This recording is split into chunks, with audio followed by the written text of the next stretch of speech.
skip to main content features 1 day ago by Total Guitar magazine. Brett Gurewitz has been flying the flag for punk rock since he co-founded Bad Religion in 1980. But his punk credentials go way further than that, from his co-founding of the essential Epitaph label to his relentless championing of dozens of young, worthy bands who may have never had a chance to shine had he not given them their break. Here, we pay tribute to the punk rock godfather himself. Bad Religion's 1988 longplayer, Suffer, is one of the most influential punk records of the past 25 years. Its fusion of three-part harmonies, political lyrics and punk rock helped launch and influence 1,000 bands, some of whom would later find a home on Gurewitz's record label, Epitaph.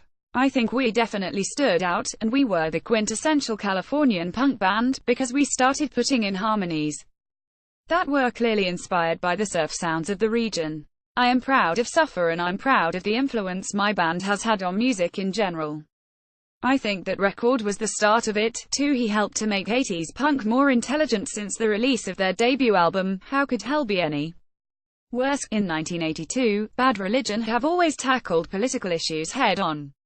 They helped make a whole generation of punk bands and fans more socially aware. I think it's accurate to say we were the ones doing it who attracted a broad audience, and so we get credit for it a lot of the time. But a lot of bands were doing it, whether you're talking about Patti Smith way before us, who, to me, was very intellectual, or the Germs. I thought of Darby Crash as a philosopher back then, and I idolized him. And then there was also the Dead Kennedys. Would come from a lineage of that, and I guess we popularized it by putting it with music that was a little more accessible. Founded in 1980 to self-release Bad Religion Records, Epitaph is now undoubtedly the most successful punk label on the planet.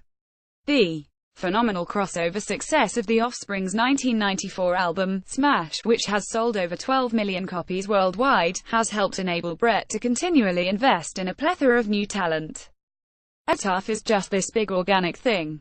We started making records, the group got popular, and that enabled me to help other groups make records. It's the greatest privilege of my life to be able to do work that I love, and, hopefully, I have made some sounds in the world that other people have enjoyed. The Offspring were immensely important in terms of allowing Epitaph to have its staying power, for he doesn't stop at punk. Over the years, Gurewitz has launched and been involved in a number of Epitaph sister labels. These include Hellcat Ska, Hardcore, Oi, Psychobilly, Fat Possum, Raw Mississippi Blues Imprint and Anti-Tom Waits, Bob Mould, Solomon Burke, while Epitaph has also expanded its roster to include metal bands such as Parkway Drive and Bring Me the Horizon. With Anti, I had the opportunity to sign the greatest artist in the world back in '98, and that was Tom Waits. I didn't think he would fit into the scope of Epitaph, and I was also looking for a channel to do something beyond punk rock. I don't have much of a philosophy other than, don't get a real job, but if I see an opportunity in music that I like, I'll do it. Brett has both produced and engineered a raft of great records during his career. Albums by Rancid, NOFX, L7, Down by Law, Pennywise, H2O and, of course, Bad Religion have all received the Gurewitz touch. I like records to hit me very directly. I don't want to feel like I'm eavesdropping on a room on the other side of a wall. I want to be in the record with a singer invading my space. I like sounds that poke out in a way that seems impossible. It's about clarity and immediacy, and trying to make the louder stuff the stuff that strikes the emotional chord. 6. He gets great tone with no fuss, whether behind the desk or playing guitar himself. Gurewitz has always nailed killer sounds. The 16 songs across Bad Religion's latest album, True North, are a case in point. I'm really pleased with the guitar tones on this record. And part of that was keeping it simple. We didn't FK around with a lot of high-tech amps. We used a lot of Marshall JCM 800 and Les Paul combinations, but we were playing around more with guitars than amps.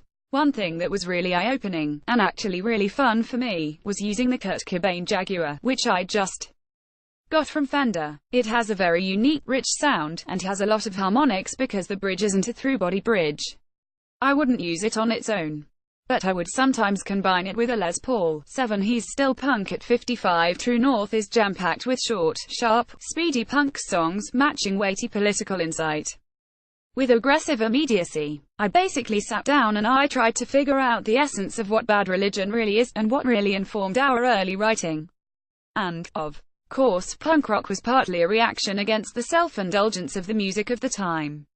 So, I started rekindling all these sensibilities, and my co-writer Greg Graffin and I set a limit for ourselves of trying to write songs that were 2 minutes and under, but packing everything we could into them, like we used to do. It's a fun record with just song after song after song on rapid fire. We had such a positive experience making this one, and everyone can expect at least one more from us. Copyright 2017. Future Publishing Limited, Key House, The Ambery, Bath BA11 UA. All rights reserved. England and Wales Company registration number 2,008,885. Top.